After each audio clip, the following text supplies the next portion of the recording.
Hey, and welcome to 2023 and another year of UAP updates. This time, returning to Campbelltown and Machrihanish, Britain's Area 51.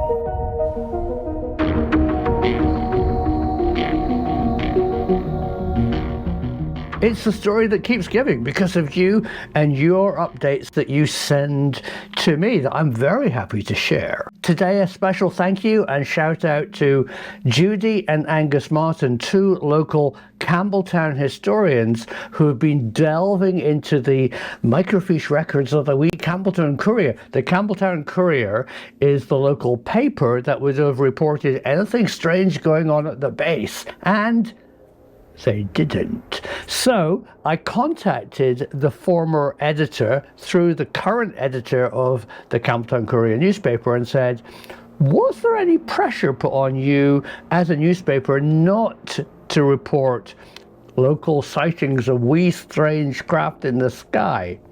And their answer was, no comment.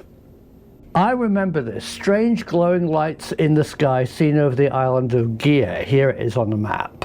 Gia is a small island just up the coast from Machrihanish. It doesn't have an airport, so why were strange lights seen hovering over the island and also over some of the hills of Campbelltown? And now a subject really touchy and I think very revealing. There's documentary evidence, and I revealed it in a previous film, that millions of pounds were spent building something after the RAF base at Machrihanish was shut. Now, it's not a massive budget, but it's enough. And the contractors listed in the public domain specialize in deep underground engineering projects. I think that kind of budget was to refurbish or mothball something that was already there. So the new bit of information is really interesting.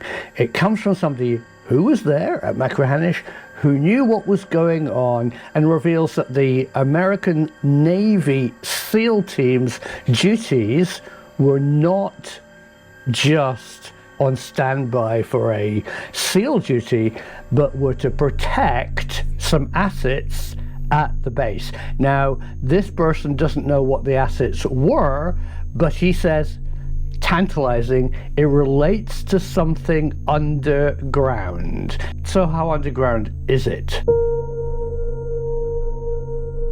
It seems very likely that the base was used by experimental aircraft, and these test aircraft were hangared in the Gaydon hangar, pump fuel from a pipeline or tanked from Campbelltown to Machrihanish to the Gaydon hangar, where these experimental aircraft were sorted out and they returned from whence they came from. But the big question is, was the hangar one of the entrances to a deep underground complex? My local memory and evidence, and speaking to people who worked there, knows that there was deep excavations underneath Machrihanish from an old coal mine. So even if it wasn't part of the coal mine, that geology from the coal extraction, National Coal Board, British government owned, would be very interesting to build a facility underneath Machrihanish.